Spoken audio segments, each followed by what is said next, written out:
السلام عليكم ورحمة الله وبركاته. وعليكم السلام ورحمة الله وبركاته. شيخ محمد روسيخ حفظك الله. الله حفظتون کند. شما خوب هستید؟ الحمدلله. شما صحت سلامت؟ الحمدلله. بنده محمد هستم، یکی از برادرهای ابو محمد مدنی حفظه الله. آمین. بارک الله. آمین. الله حفظتون کند شیخ عزیز. در این شب و روزهای در این شؤونهای آخر بعضی انسانهای فتنه‌گرهای هستند که در بین ما و شما بعضی سخنها را برده و آورده نامومی میکنند. بعضی مسئله را میخواستم که از خود شما بنده بپرسم که در همین موقعیت خود معین میکردید که تو اینکه همین فتنه ها از بین ما دور میشد، اگر اجازه باشد. بفرمایید. بسیاری ها با ما بعضی خبرها رو آوردن که یعنی به یک گفته که شما به همین عقیده باشید که عذریه که به او حجت رسانیده می شود تکفیرش نمی کنید، در حالی که مثلا ابوبکر صدیق رضی الله عنه کسانی که مانعین زکات بودند یک طایفه اونها را قتل کردند، دویم طایفهش وقتی که به نزد اونها آورده شد با اونها یعنی بعد اونه که اونها معلوم شد تکفیر نکردنی و سبب تکفیر نکردنی اون کسانی که در صف اونها بودن از مانعین زکات، اونها رو توبهشون رو قبول نکردند، یعنی که به اونها شرط گذاشتن برای قبولیت توبه اونها که شما اون کسانی که در صف شما بودن جنگیدن با همراهی ما، اونها رو شما تکفیر میکنید، جهنمی میگید، بعداً یعنی چیز شما توبه شما قبول است.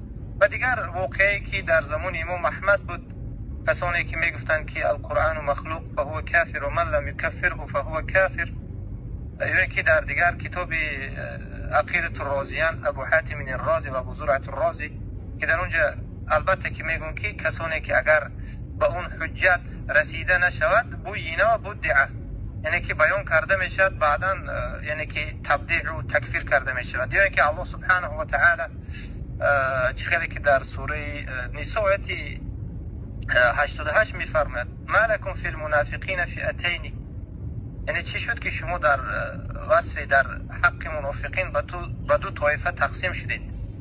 البته که ما همینجا عقیده خودم یک و یک بار بیان کردیم که ما با کسی که عذری هست البته حجت بیان کرده بعدا تکفیرش میکنیم. اگر عالم بود و طالب علم بود و دانست یک و یک بار تکفیر میشد.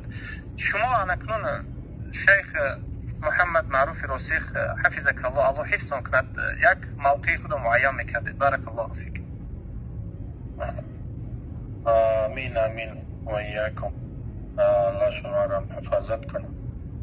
ما دیروز هم بخیرم، دیروز بود که بود یک روز شما بیان کردیم، پری روز هم گفتیم این گپا را گفتیم که معاذر المشرک وقتی که برش بیان میشه حق و میفهمه بله این کفر مرتکب شده، اینی کفر مرتکب شده، شرک او را عذر میده و او تکفیر میشه.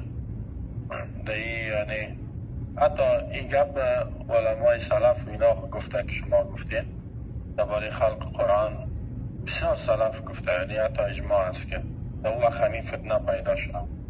عاذر المشرک وقتی که حق برش بیان می شود قبول نکرد، او دیگه سعی کنید ما شما مسیح است، یک طرح یهود کافره میگه یهود کافر میگیش، میگه نه کافر میشه، ولی یک مسلمان از مرتد شده کافر شده از ایمان برام یا بر ثابت شد که مرتد شده، چرا اینو نمیگی؟ یا طبعا باید بگویی دیگه، پیش خود بدانی کافر، او را کافر دانستی پیش خود.